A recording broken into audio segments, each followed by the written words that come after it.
સુરત શહેરના પાલ police station વિસ્તારમાં આવેલ રાજ વિક્ટોરિયાની સામેના રાજ આર્કેડના બીજા માળે દુકાન નંબર 108માં ચાલતા રૂપા ફેમિલી સલૂનની આડમાં ધમધમતા ગેરકાયદેસર દેહ વ્યાપારના ધંધાનું એન્ટી હ્યુમન ટ્રાફિકિંગ યુનિટ પર્દાફાશ કરી મહિલા માલિકની ધરપકડ કરી 4 મહિલાઓને મુક્ત કરાવી છે।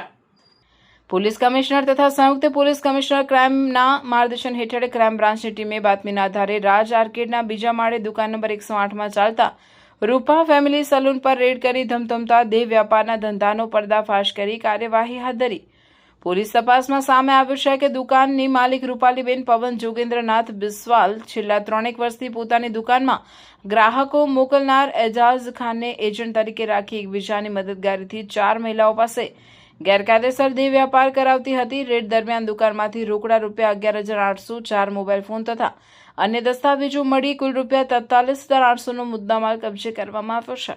આરોપીઓની ચાલાકીનો પર્દાફાશ કરતા પોલીસે જણાવ્યું કે દુકાન માલિક રૂપાલીબેન દરોડા દરમિયાન કોઈ પુરાવા ન મળે તેની તકેદારી રાખી હતી। જોકે પોલીસની સતર્કતા આગળ આ યુક્તિ નિષ્ફળ નીવડી હતી અને સ્થળ પરથી 4 ભારતીય મહિલાઓને આ દેહ વ્યાપારની બદીમાંથી હેમખેમ મુક્ત કરવામાં આવી છે। આ કેસમાં દુકાન માલિક રૂપાલીબેન ઉપરાંત ગ્રાહકો તરીકે પકડાયેલા જયપ્રકાશ રમેશભાઈ યાદવ, અબ્બાસ ઉદ્દીન, ગુલામ અંબિયા શેખ અને નારાયણસિંહ ઉત્તમસિંહ બાગદી વિરુદ્ધ કાયદેસરની કાર્યવાહી હાથ ધરવામાં આવી છે। તેમજ આ રેડમાં વોન્ટેડ એજન્ટ એજાઝ ખાનને પકડવા માટેના ચક્રો ગતિમાન કરવામાં આવ્યા છે।